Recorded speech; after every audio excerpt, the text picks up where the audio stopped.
Suscríbete a nuestro canal, dale me gusta a este video y cuéntanos en los comentarios dónde nos estás viendo. En Ganj. Tant, los acordes profundos del órgano resonaban por toda la catedral de la Santa Cruz, mientras yo permanecía en el altar, con las manos temblorosas contra la seda marfil de mi vestido de novia. 200 rostros me observaban, amigos, familia, colegas, todos esperando el momento en que me convertiría en la señorita de Mateo Vidal. El sol de la mañana entraba a raudales por los vitrales, proyectando sombras de arcoíris sobre el suelo de mármol. Pero mi corazón no latía de alegría. Palpitaba con un conocimiento terrible y aplastante que amenazaba con partirme en dos. ¿Cuánto tiempo me habían estado mintiendo?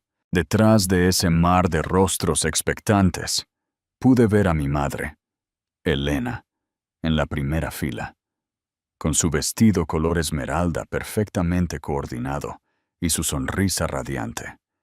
Parecía la imagen del orgullo maternal. Hace 24 horas habría creído en esa sonrisa. Hace 24 horas todavía vivía en un mundo donde las madres protegían a sus hijas, y el amor era algo sagrado. Mateo me apretó la mano, sus ojos castaños llenos de lo que una vez creí que era devoción. ¿Lista para esto, Celeste?, susurró, su voz con esa confianza familiar que me había atraído hacia él hace 3 años. Lo miré a la cara, a la mandíbula marcada que había trazado con mis dedos, a la boca que me había prometido un para siempre, y sentí que mi mundo se cristalizaba en una claridad perfecta y terrible. «Oh, estoy lista», susurré, con la voz firme a pesar del terremoto en mi pecho. «Más de lo que te imaginas. El titenge y el velo de la felicidad». 3 meses antes había sido la mujer más feliz y tonta del mundo. Me llamo Celeste Mariana Larios, y a mis 28 años creía tenerlo todo resuelto. Era la hija que mis padres siempre habían soñado, graduada summa cum laude en la Universidad de Barcelona. Trabajaba como editora senior en la editorial Meridiano, y acababa de comprometerme con Mateo Vidal, el chico de oro de nuestra comunidad. Nuestro compromiso había sido un cuento de hadas. Mateo, de 31, era el hijo del juez de la Corte Suprema, Santiago Vidal, y de la filántropa Sofía Vidal. Trabajaba como abogado corporativo en uno de los bufetes más prestigiosos de Madrid. Conducía un Audi y me había propuesto matrimonio en el Teatro Real durante el intermedio de El Lago de los Cisnes, mi ballet favorito. «Van a tener una vida hermosa juntos», había exclamado mi madre. Diana, esa noche, admirando el anillo de 2 quilates que atrapaba la luz como un fuego de estrellas. «Los Vidal son una familia tan importante». «Lo has hecho muy bien, cariño». Debí haber notado cómo lo dijo. No «serán felices» o «él es perfecto para ti», sino «lo has hecho muy bien», como si hubiera completado una especie de transacción, en lugar de encontrar a mi alma gemela. Mi padre, el pastor Guillermo Larios, había sido más reservado, pero igualmente complacido. Había construido su reputación sobre los valores familiares y la moral tradicional, y ver a su única hija unirse a una familia tan respetada se sentía como una bendición para todo lo que había predicado durante 30 años. «Mateo es un buen hombre», me había dicho papá, abrazándome con uno de sus abrazos cálidos y envolventes después de la cena. «Puedo ver cuánto te ama, Celeste, y lo que es más importante, puedo ver cuánto lo amas tú a él». Amor. La palabra que más tarde tendría sabor a veneno en mi lengua. La falsa devoción. La planificación de la boda consumió los siguientes 2 meses.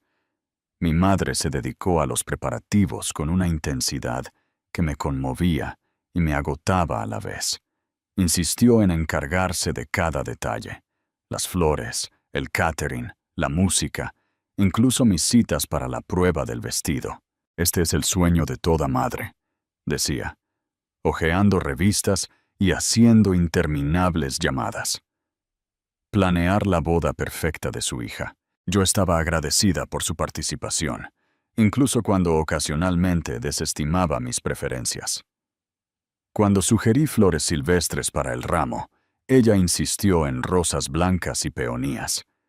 Cuando quise un simple cuarteto de cuerdas, reservó una orquesta completa.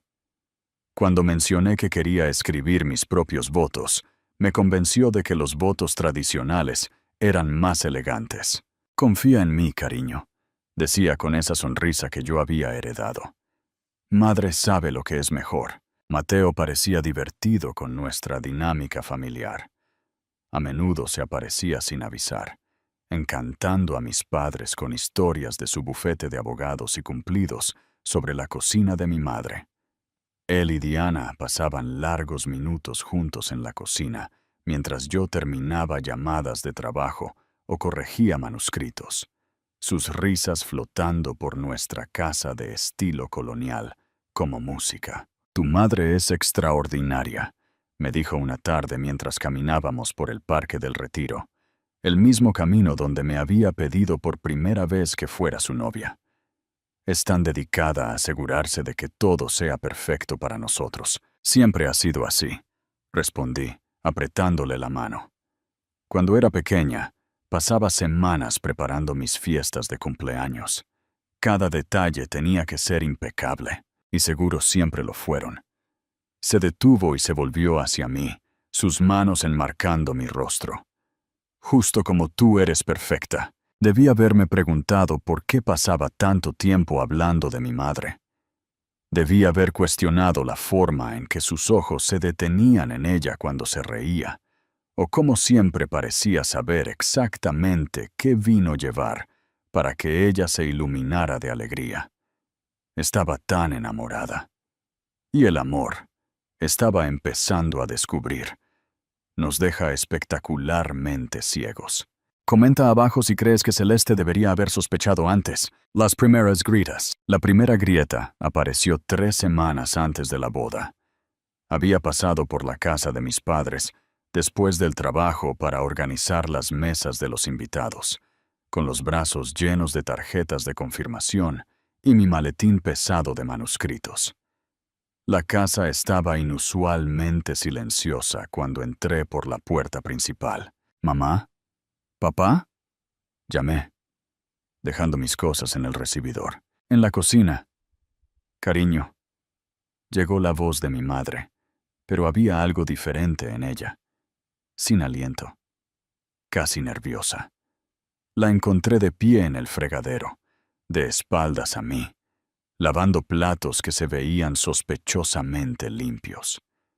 Su cabello oscuro, generalmente perfectamente peinado, estaba revuelto, y cuando se dio la vuelta, sus mejillas estaban sonrojadas. «Oh, Celeste, cariño, no te esperaba tan temprano. Son las 6:30», dije, mirando mi reloj. «La misma hora a la que llego siempre los miércoles». «Claro, claro».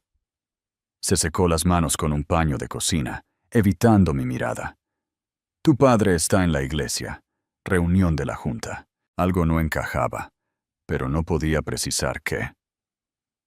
La cocina olía diferente, no a las velas de vainilla habituales de mi madre, sino a algo más, algo masculino y caro. «¿Había alguien aquí?», pregunté, sentándome en la isla de la cocina con las tarjetas de confirmación. «¿Qué? Oh, no. Solo yo».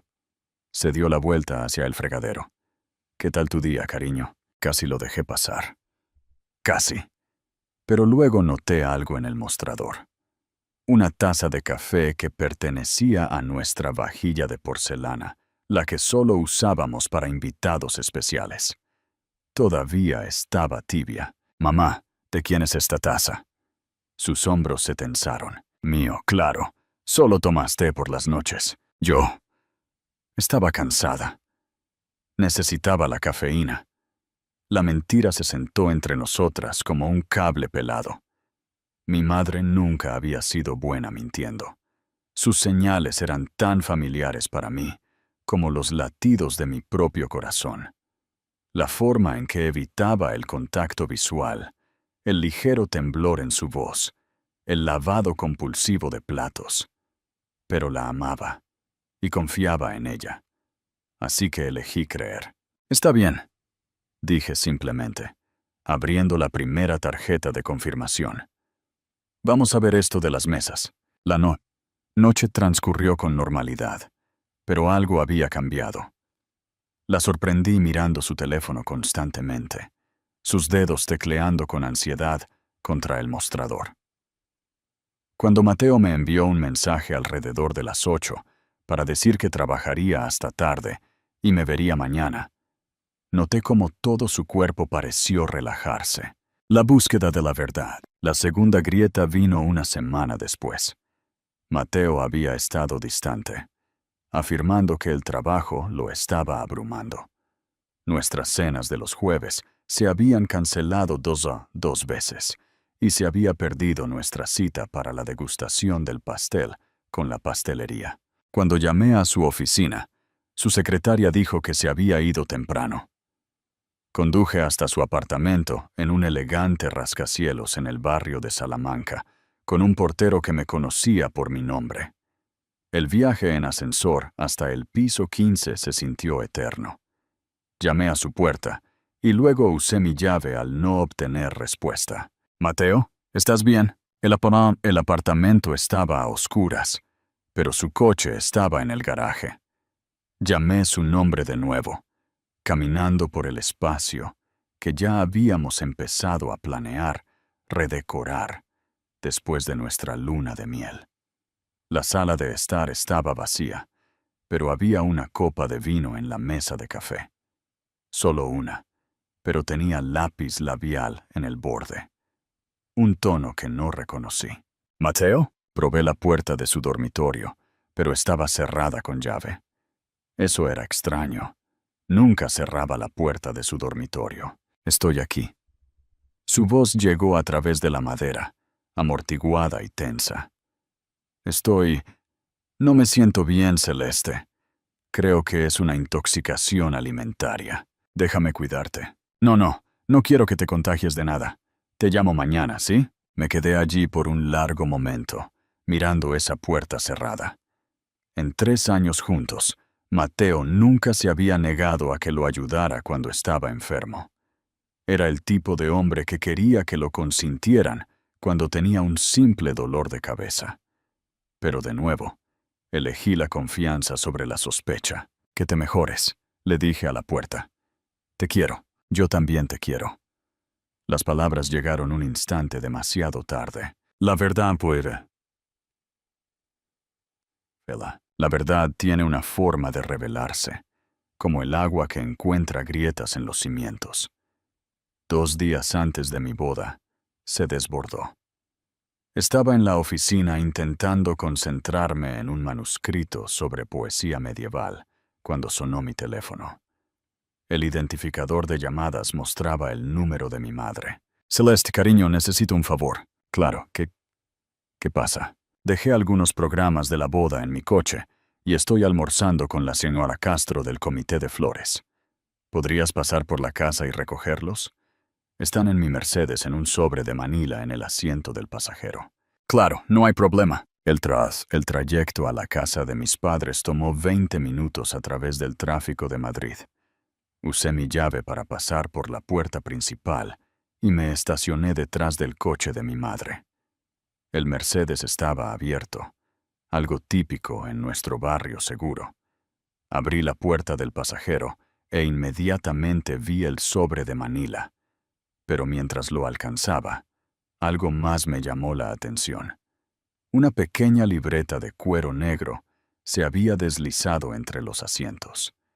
No le habría dado importancia, si no fuera porque mi nombre estaba escrito en la portada con la letra de mi madre. Mis manos temblaron al abrirla. La primera página estaba fechada 3 meses atrás, justo después de mi anuncio de compromiso. Mateo Vidal es todo con lo que debía haberme casado. Guapo, exitoso, de la familia correcta. En cambio, me conformé con Guillermo y su ministerio de clase media. Pero quizás no sea demasiado tarde. Quizás me merezca algo hermoso por una vez. La libreta se me resbaló de los dedos. Me senté en el asiento del conductor del coche de mi madre, mirando su letra, mientras el mundo se inclinaba de lado. Con manos temblorosas recogí la libreta y continué leyendo. Me mira de la misma manera que Guillermo solía hacerlo antes de que los años y la rutina lo desgastaran. Cuando Mateo elogia mi vestido o mi cocina, recuerdo lo que se sentía ser deseada. Hoy se quedó después de que Celeste se fuera a trabajar. Hablamos durante horas sobre literatura y viajes.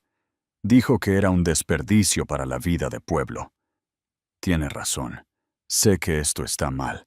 Sé lo que le haría a Celeste si se enterara. Pero ¿cuándo fue la última vez que alguien me eligió a mí? Me eligió de verdad, no por deber o por convención, sino por deseo, página tras página, entrada tras entrada. La cuidadosa letra de mi madre, documentando la lenta y deliberada seducción de mi prometido. Me besó hoy. Dios mío, le devolví el beso. Hicimos el amor en su apartamento mientras Celeste estaba en su club de lectura. Dijo que era más apasionada que cualquier mujer con la que hubiera estado. Me sentí viva de nuevo. Mateo dice que después de la boda encontraremos una manera de estar juntos. Dice que casarse con Celeste es lo que se espera de él, pero que su corazón me pertenece a mí ahora. La última entrada estaba fechada el día anterior. Mañana por la noche antes de la boda, vendrá mientras Guillermo está en su reunión para planear la despedida de soltero. Nuestra última vez juntos, antes de que Celeste se convierta en su esposa. Después de eso, tendremos que ser más cuidadosos. Pero hemos llegado demasiado lejos para detenernos ahora. Cerré la libreta y me quedé en perfecta quietud. A mi alrededor, la tarde suburbana continuaba. Los aspersores regaban los céspedes, los niños montaban en bicicleta, los perros ladraban a los carteros. La vida normal seguía mientras mi mundo entero se desmoronaba. ¿Cuánto tiempo? La pregunta resonaba en mi cabeza. ¿Cuánto tiempo se han estado riendo de mí a mis espaldas?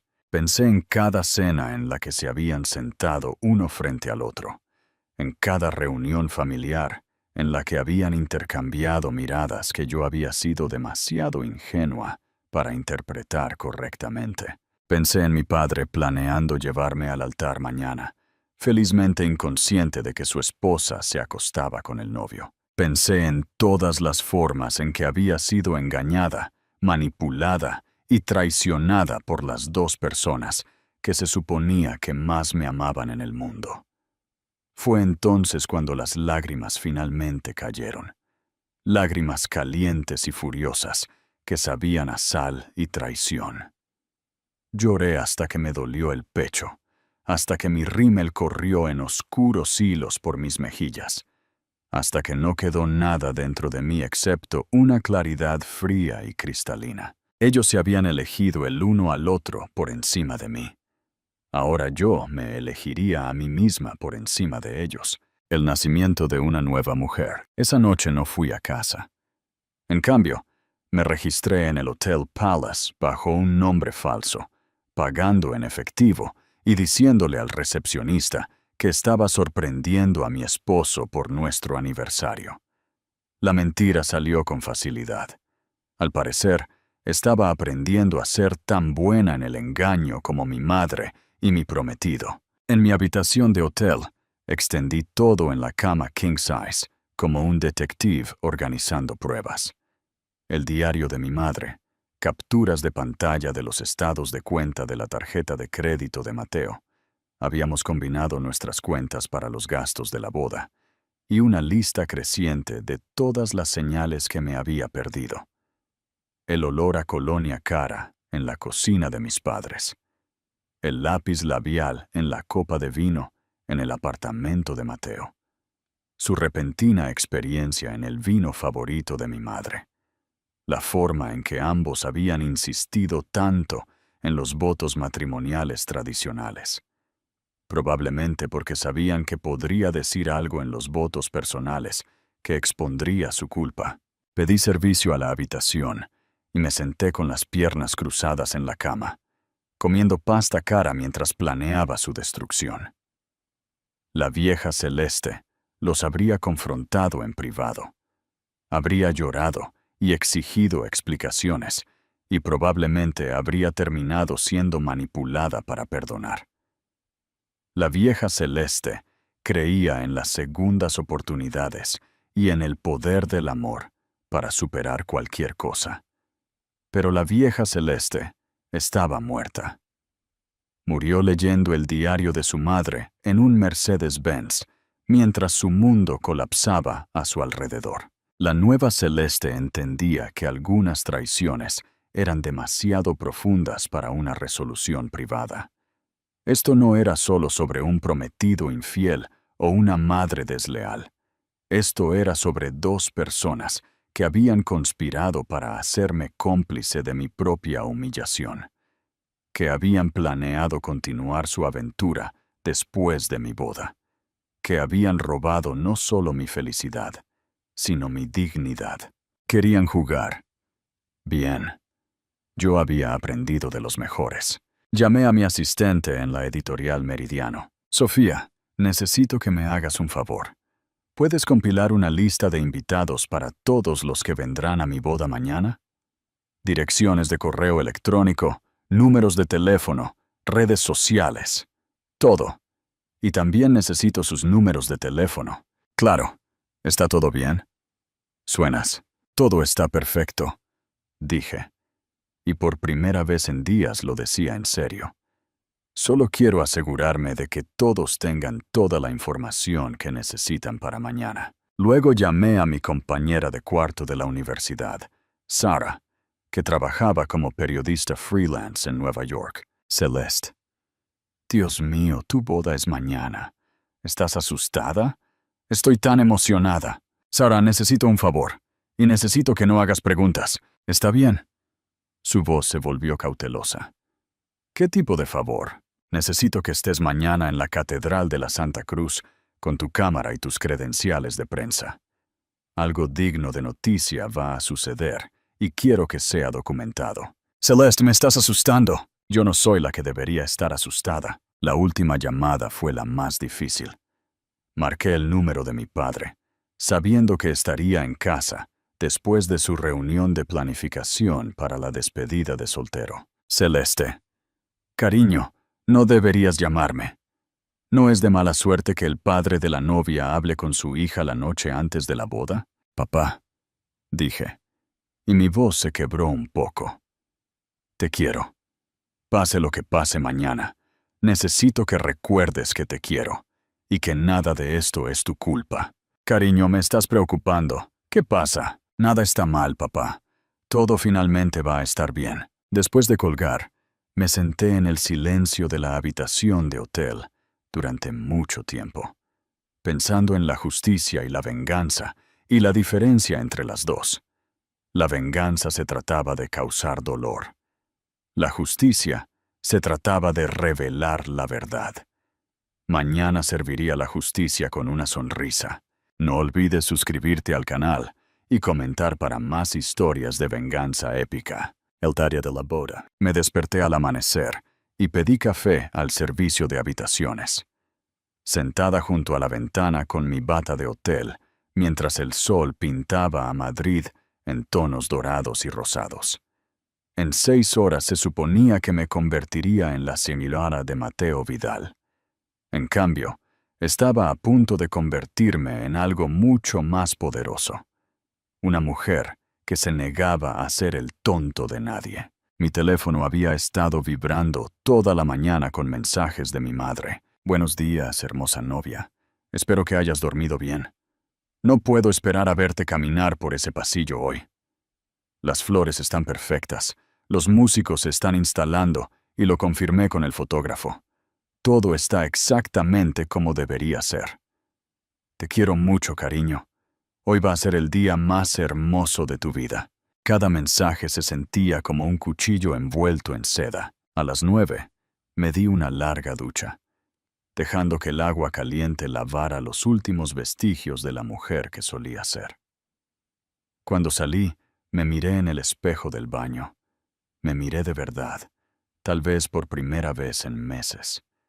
Mi cabello oscuro, tan parecido al de mi madre. Mis ojos azules, heredados de mi padre. Mi cara, que siempre había sido llamada bonita, pero nunca extraordinaria. Hoy sería extraordinaria. Conduje lentamente a la catedral, tomando el camino largo a través del centro de Madrid. La mañana era nítida y clara, un clima de boda perfecto. La Catedral de la Santa Cruz se veía magnífica a la luz de la mañana. Sus capiteles góticos se elevaban hacia el cielo como una oración hecha de piedra. Los coches ya estaban llegando, invitados tempranos, proveedores, familiares preparándose para lo que pensaban que sería una celebración. Me estacioné en el aparcamiento detrás de la catedral y me senté por un momento, observando a personas que había conocido toda mi vida y que se movían en preparación para mi día especial. La señora Castro del Comité de Flores, el señor Hernández, que había sido nuestro vecino durante 20 años, los amigos de la Facultad de Derecho de Mateo, riendo y ajustándose las corbatas. Todas estas personas que se preocupaban por mí, que se habían tomado un sábado para presenciar lo que creían que sería el comienzo de mi felices para siempre. Ellos también merecían saber la verdad. Tomé mi vestido de novia, zapatos y bolsa de maquillaje y entré en la catedral, por la entrada lateral que conducía a la sala de preparación de la novia. El pequeño espacio ya estaba lleno de actividad. Mi dama de honor, Gabriela, estaba colgando su vestido, y mis 2 damas de honor estaban preparando una estación de café y arreglando flores. Celeste. Gabriela corrió a abrazarme. Dios mío, estás radiante. ¿Cómo te sientes? Como si hoy fuera a cambiarlo todo, dije, y fue lo más honesto que había dicho en días. ¿Dónde está tu madre? Pensé que ya estaría aquí. Revisé mi teléfono. No había mensajes nuevos de Diana, desde sus empalagosos textos de buenos días. Probablemente esté en casa preparándose, dije. Sabes cómo le gusta que todo sea perfecto. Lo que no dije fue que sabía exactamente dónde estaba mi madre, porque había estado rastreando el teléfono de Mateo desde anoche, usando nuestra cuenta compartida. Había pasado la noche en nuestra casa familiar, saliendo a las 6:30 de la mañana, probablemente para evitar ser visto por los vecinos o mi padre. Una última traición por los viejos tiempos. Mientras mis damas de honor me ayudaban a ponerme el vestido, me sentí extrañamente tranquila. La seda marfil se deslizó sobre mi piel como una armadura, y cuando abrocharon las docenas de pequeños botones de perlas en mi espalda, me sentí transformarme en alguien nueva, alguien más fuerte. El vestido había sido la elección de mi madre, por supuesto. Un vestido tradicional de corte A con mangas largas, una cola de catedral y suficiente pedrería para rivalizar con una constelación. Yo había querido algo más simple, más moderno, pero Diana había insistido. Este vestido se verá hermoso en las fotos, había dicho durante la prueba. La elegancia clásica nunca pasa de moda. Ahora entendía por qué había estado tan involucrada en mi apariencia. Necesitaba que me viera perfecta para las fotografías que documentarían la humillación de su yerno. Gabriela me colocó el velo, el mismo velo hasta la punta de los dedos que había usado mi abuela. Estás absolutamente deslumbrante, Celeste. Mateo se va a morir cuando te vea. Eso espero, murmuré. A las 11:30 llegó el fotógrafo para tomar fotos previas a la ceremonia. Sonreí y posé, dejándolo capturar, lo que pensaba que eran imágenes de alegría nupcial. Pero en realidad, eran fotos de una mujer preparándose para la guerra. A las 11:15 llegó mi padre. Mi niña hermosa. Papá se paró en la entrada de la sala nupcial, resplandeciente en su esmoquín negro formal, su cabello plateado perfectamente peinado. A sus 58 años, el pastor Guillermo Larios seguía siendo un hombre apuesto, alto, digno, con el tipo de calidez genuina que lo había hecho amado por nuestra congregación durante décadas. También era un hombre cuyo mundo estaba a punto de colapsar. «Estás radiante, cariño», dijo. Sus ojos se humedecieron. «Apenas puedo creer que mi pequeña se va a casar». Las damas de honor y el fotógrafo se apartaron discretamente para darnos privacidad. Tomé las manos de mi padre, esas manos fuertes y gentiles que habían bendecido a innumerables parejas, que me habían sostenido cuando me raspaba las rodillas de niña, que me habían enseñado a conducir y a orar y a creer en la bondad. «Papá, necesito decirte algo antes de que caminemos por ese pasillo». «Claro, cariño. ¿Qué es?» Saqué el diario de mi madre de mi bolsa de novia y lo puse en sus manos. «Encontré esto en el coche de mamá ayer». Se veía confundido al abrirlo, pero vi cómo su cara cambiaba cuando comenzó a leer. El color se le fue de las mejillas, sus labios se separaron ligeramente y sus manos comenzaron a temblar. «Celeste». Su voz era apenas un susurro. «Esto no puede ser. Tu madre nunca». «Lee las fechas, papá. Léelo todo». Se hundió en una silla, todavía sosteniendo el diario, sus ojos escaneando página tras página de la traición de su esposa.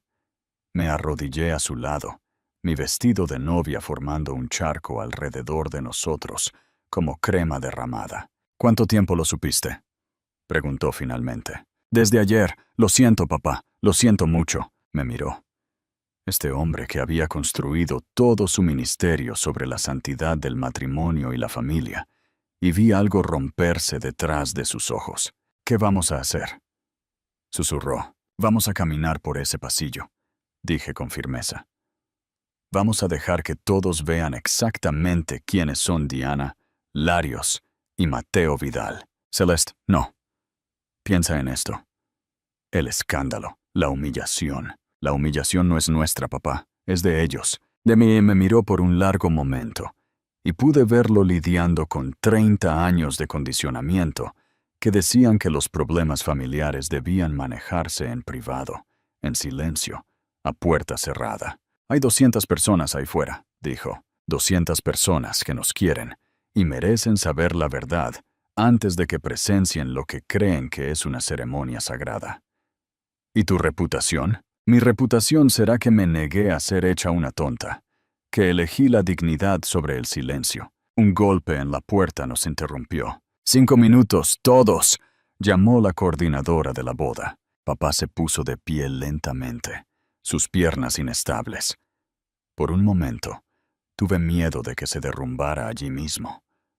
Pero enderezó los hombros y me miró con algo parecido al orgullo. «Eres más valiente de lo que yo fui nunca», dijo en voz baja. «Aprendí del mejor», me ofreció su brazo, y juntos caminamos hacia las puertas del santuario.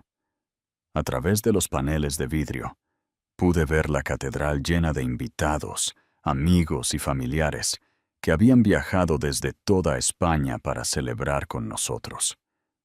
El altar estaba decorado con rosas blancas y peonías, tal como mi madre había querido. El cuarteto de cuerdas tocaba el canon de Pachelbel, llenando el espacio sagrado con una melodía que se elevaba. Mateo estaba en el altar en su esmoquín perfectamente ajustado, luciendo como el abogado exitoso y el novio devoto que era. Su padrino y sus amigos lo flanqueaban, todos sonriendo con anticipación. En la primera fila, mi madre estaba radiante en su vestido esmeralda, secándose los ojos con un pañuelo de encaje.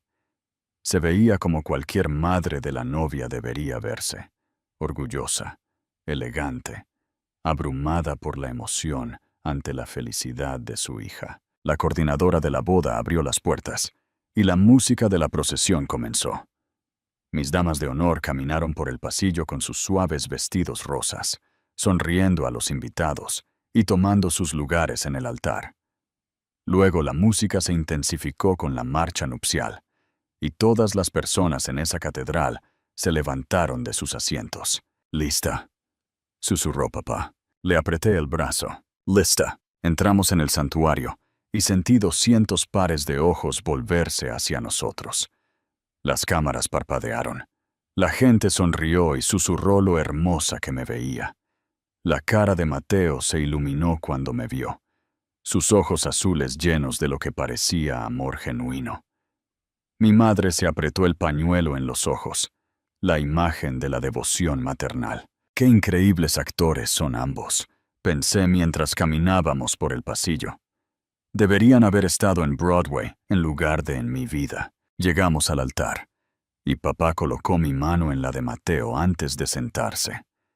El gesto que se suponía que simbolizaba a un hombre entregando a su hija a otro.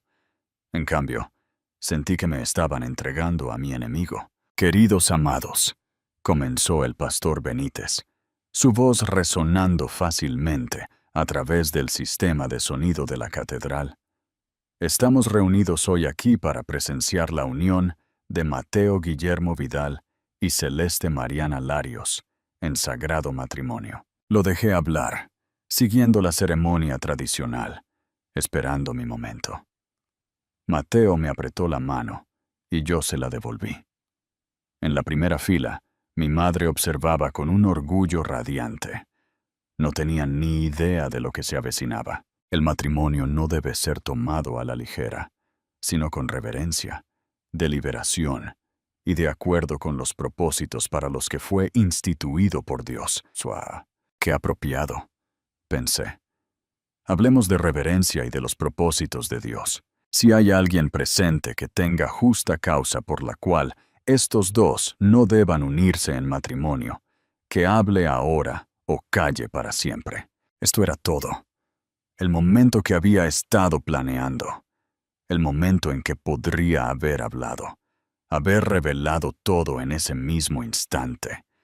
En cambio, me quedé en silencio. Dejé que el pastor Benítez continuara con los votos, el intercambio de anillos. Todo. Quería que se sintieran seguros. Quería que pensaran que habían ganado. «Mateo», dijo el pastor Benítez, «tomas a Celeste para que sea tu legítima esposa, para tener y sostener, en la enfermedad y en la salud, en la riqueza y en la pobreza, en lo bueno y en lo malo, abandonando a todos los demás, hasta que la muerte los separe». Mateo me miró a los ojos, su voz fuerte y clara. «Sí, acepto, abandonando a todos los demás». La mentira fue tan descarada que casi me hizo reír. «Celeste, tomas a Mateo para que sea tu legítimo esposo, para tener y sostener, en la enfermedad y en la salud, en la riqueza y en la pobreza, en lo bueno y en lo malo, abandonando a todos los demás, hasta que la muerte los separe». Este era mi momento, el momento de decir, sí, acepto, y convertirme en cómplice de mi propio engaño, o el momento de quemar su mundo con la verdad. Miré a la congregación, todos esos rostros llenos de expectación y alegría. Miré a mi padre en la primera fila, sus ojos animándome a ser fuerte. Miré a mi madre, todavía secándose los ojos con una emoción teatral. «En realidad», dije, mi voz resonando claramente a través del sistema de sonido de la catedral, «tengo algo que decir primero». La catedral cayó en un silencio perfecto. Incluso el cuarteto de cuerdas dejó de tocar. La mano de Mateo se apretó en la mía. Su sonrisa se tambaleó solo un poco. «Celeste». El pastor Benítez se veía confundido. «¿Está todo bien?» «Todo está perfecto», dije, volviéndome para enfrentar a la congregación. 200 rostros me miraron, la confusión reemplazando la celebración en sus expresiones. Simplemente me di cuenta de que antes de hacer la promesa más grande de mi vida, probablemente debería ser completamente honesta. Sobre todo, el agarre de Mateo en mi mano era casi doloroso ahora. Celeste, ¿qué estás haciendo? Aparté mi mano y me alejé un poco de él, más cerca del micrófono. En la primera fila, mi madre se había quedado muy quieta, su pañuelo olvidado en su regazo. Quiero agradecer a todos por estar aquí hoy, comencé, mi voz firme y clara. Significa todo para mí que se hayan tomado un tiempo de sus vidas para presenciar lo que pensaron que sería el comienzo de mi felices para siempre. Murmullos comenzaron a recorrer la congregación. Pude ver a Sara en la parte de atrás, su cámara discretamente posicionada, pero he aprendido recientemente que los finales felices se construyen sobre la verdad, no sobre hermosas mentiras. Y hay algo que todos ustedes necesitan saber antes de que esta ceremonia continúe. Celeste. Mateo se acercó a mí, pero me alejé más. Ayer descubrí que mi prometido y mi madre han estado teniendo una aventura. Las palabras golpearon la catedral como una bomba. Jadeos resonaron en las paredes de piedra. Alguien dejó caer su programa. En la primera fila, vi el color irse de la cara del juez Vidal mientras miraba a su hijo. Encontré el diario de mi madre que detalla su relación. Continué, mi voz haciéndose más fuerte con cada palabra. 3 meses de reuniones secretas, mentiras y traiciones. 3 meses en los que se rieron de lo fácil que podían engañarme. Mi madre se levantó bruscamente, su cara enrojecida. Celeste, detén esta tontería. Siéntate, Diana. El comando agudo vino de mi padre, quien también se había levantado de su asiento. Su voz llevaba la autoridad de 30 años de ministerio, y mi madre se hundió de nuevo en su banco, como si la hubieran golpeado. Mateo estaba intentando frenéticamente salvar la situación. Todos, por favor, ¿ha habido algún tipo de malentendido? ¿Es un malentendido que pasaste la noche en la casa de mis padres? Pregunté lo suficientemente fuerte para que todos lo oyeran. Mientras mi padre estaba en su reunión, planeando tu despedida de soltero, la catedral estalló en susurros y jadeos de sorpresa.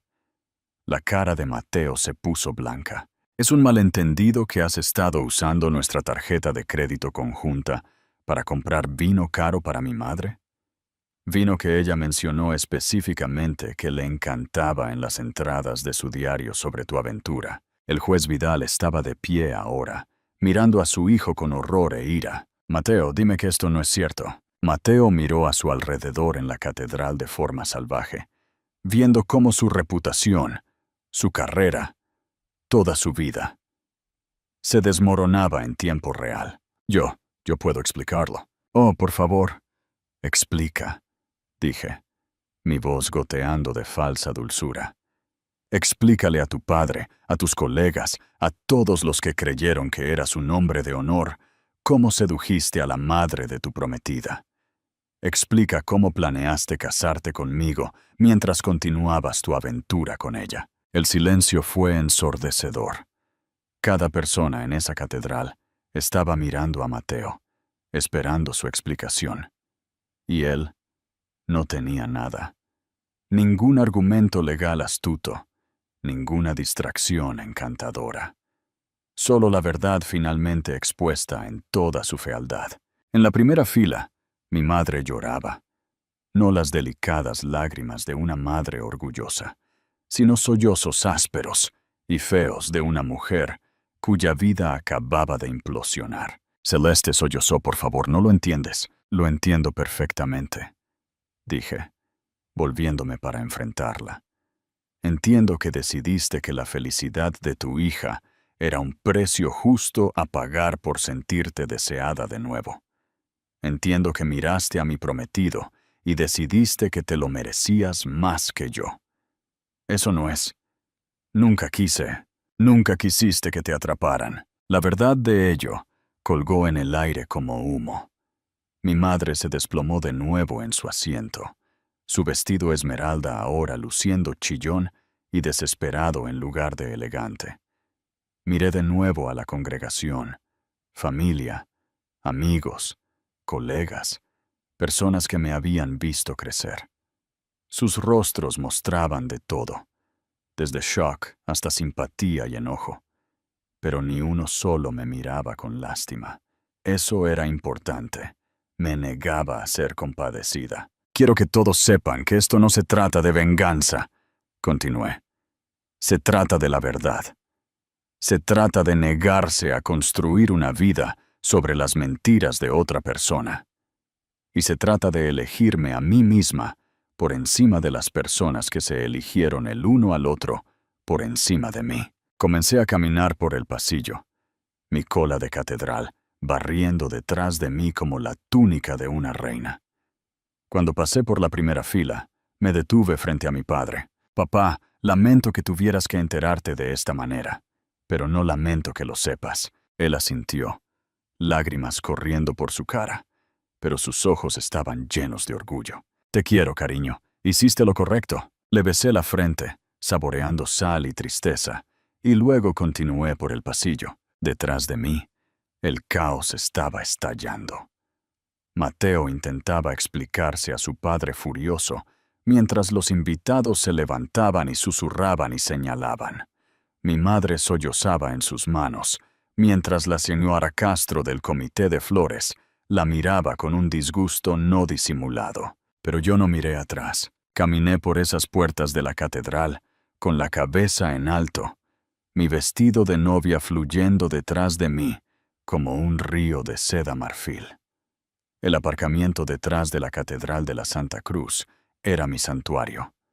Me paré junto a mi coche, respirando el aire fresco de octubre, sintiéndome más ligera de lo que me había sentido en meses.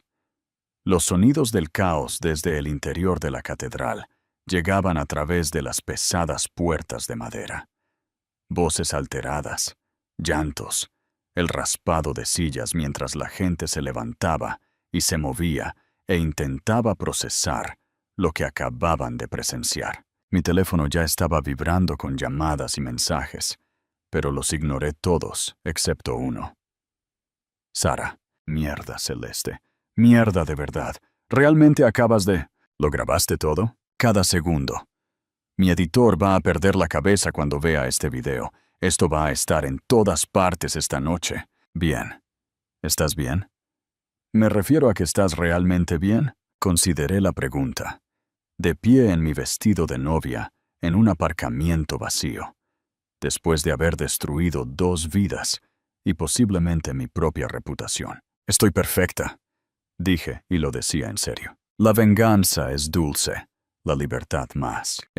En una hora la historia se estaba extendiendo como un reguero de pólvora a través de nuestros círculos sociales. En 3 horas estaba en los sitios web de noticias locales. En 6 horas, el hashtag venganza nupcial era tendencia en las redes sociales, mientras la gente compartía el video de Sara y diseccionaba cada momento de mi confrontación en la catedral. Las reacciones fueron todo lo que había esperado y más. El juez Vidal emitió una declaración a través de su bufete de abogados, anunciando que su hijo se tomaría una licencia indefinida para abordar asuntos personales. Traducción. La carrera de Mateo había terminado.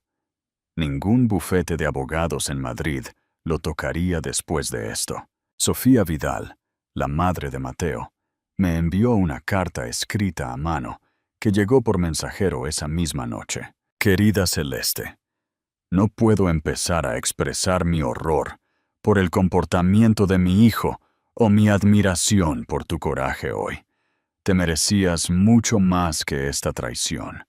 Por favor, que sepas que siempre tendrás mi respeto y mi apoyo.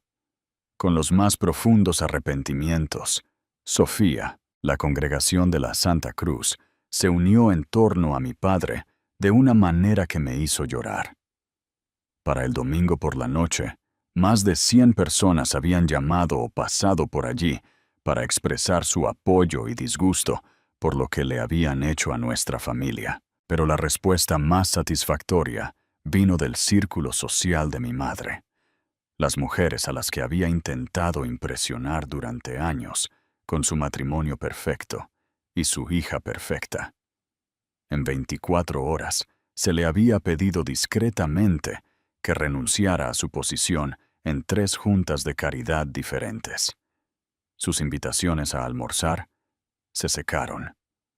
Su teléfono dejó de sonar. Diana Larios, que había construido su identidad sobre ser la esposa de pastor perfecta, de repente se encontró siendo objeto de conversaciones susurradas y miradas de asombro donde quiera que fuera. Intentó llamarme docenas de veces.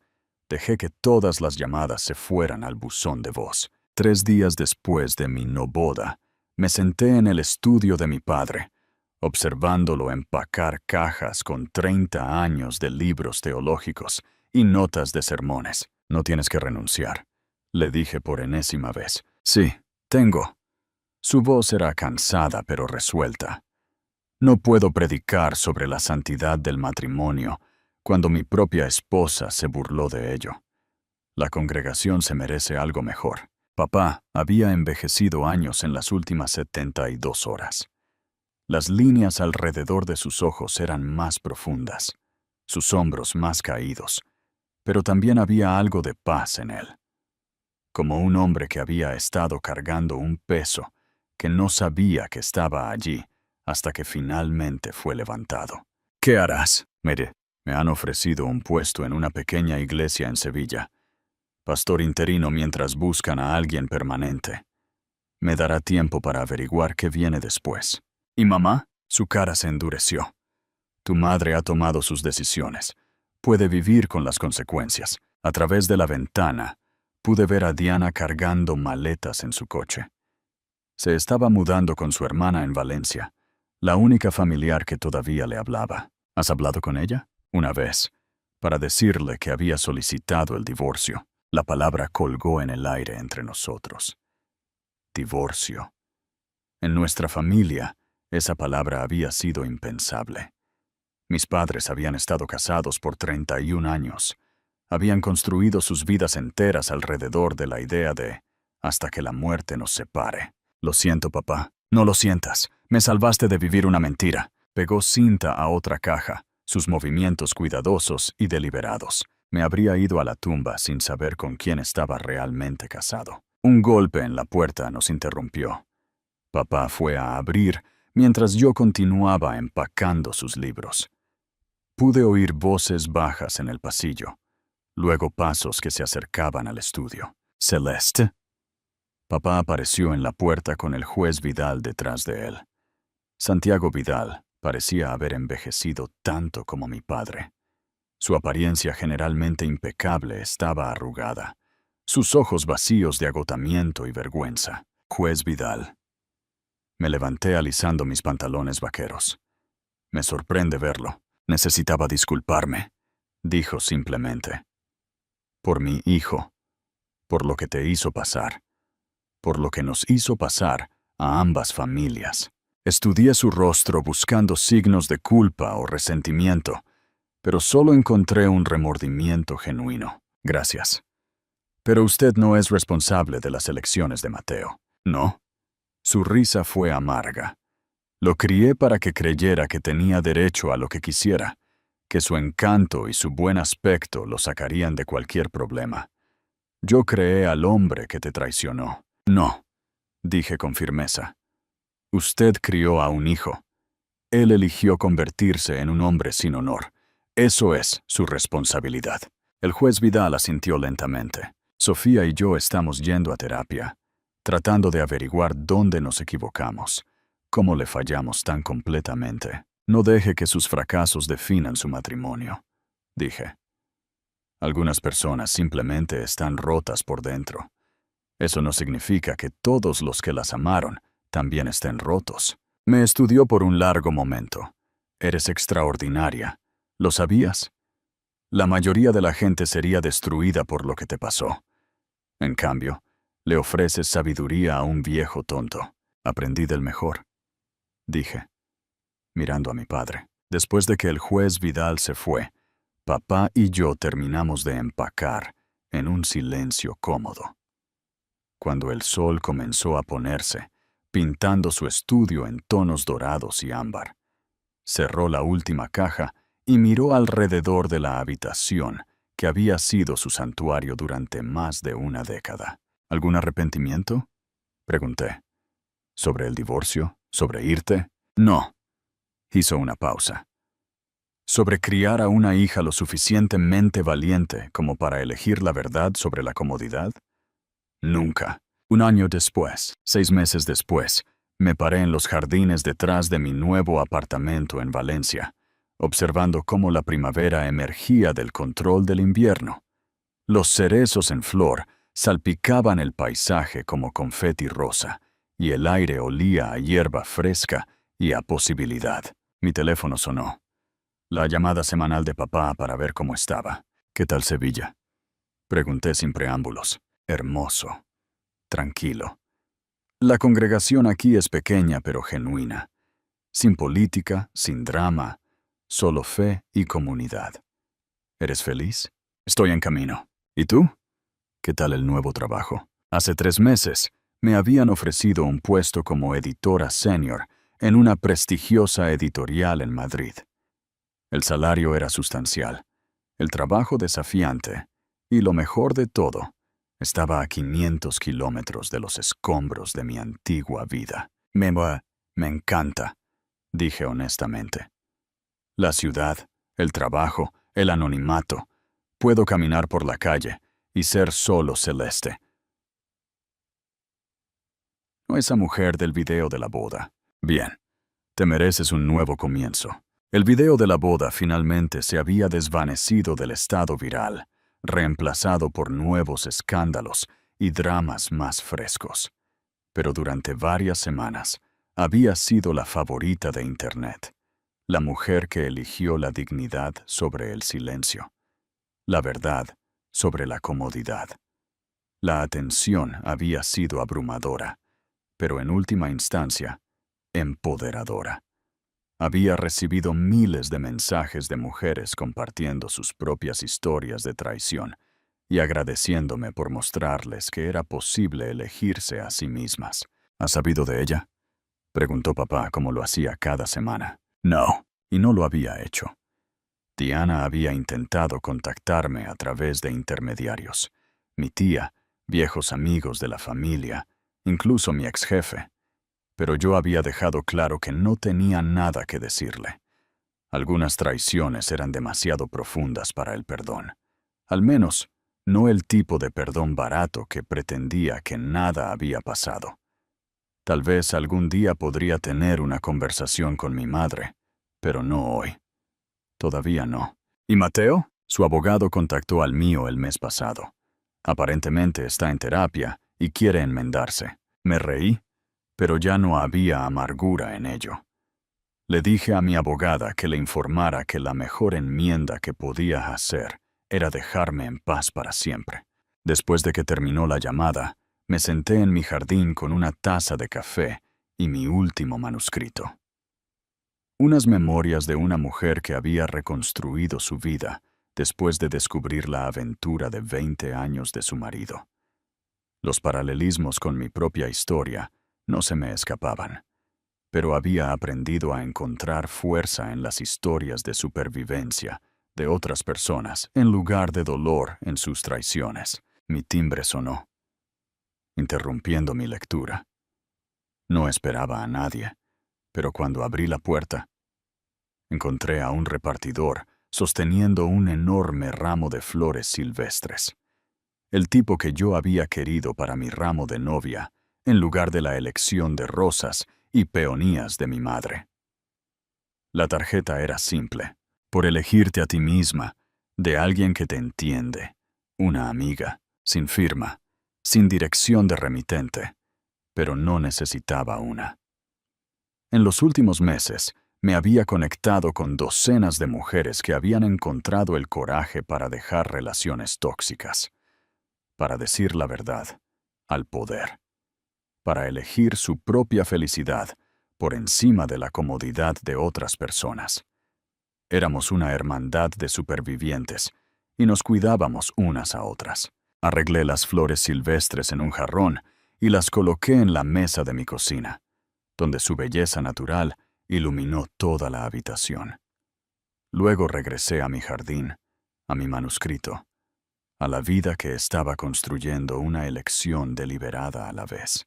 Conclusión.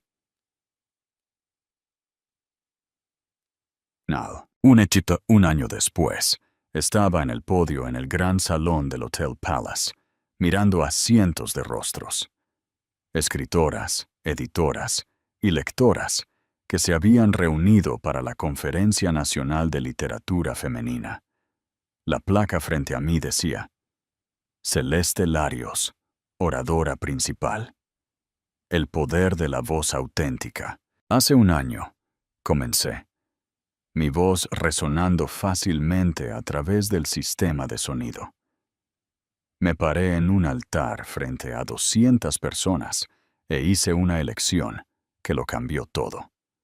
No la elección que todos esperaban que hiciera, sino la elección que honraba quién soy realmente. En la audiencia, pude ver a mujeres asintiendo, inclinándose hacia adelante en sus asientos. Mi historia se había convertido en una referencia para muchas.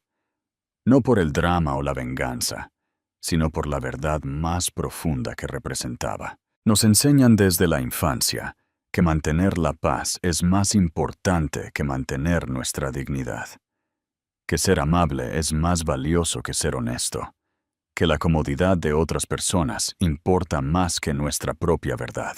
Hice una pausa, pensando en esa mañana en la habitación del hotel, cuando me miré en el espejo y decidí convertirme en alguien nueva. Pero esto es lo que aprendí.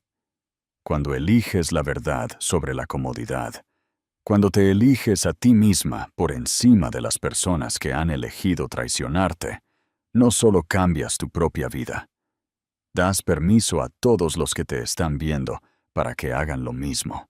El aplauso fue cálido y sostenido. Después de mi discurso, docenas de mujeres se acercaron para compartir sus propias historias de elegir el coraje sobre el silencio, la autenticidad sobre la aprobación. Tarde esa noche, me senté en mi habitación de hotel con una copa de vino, desplazándome por los mensajes de mujeres que habían visto mi discurso en la conferencia en línea. Sus palabras eran variaciones sobre el mismo tema. Gracias por mostrarme que era posible. Gracias por elegir la verdad. Gracias por negarte a callar. Mi teléfono vibró con un mensaje de papá. Vi tu discurso en línea. Mamá estaría orgullosa. Me quedé mirando el mensaje por mucho tiempo. Se refería a mi abuela, por supuesto.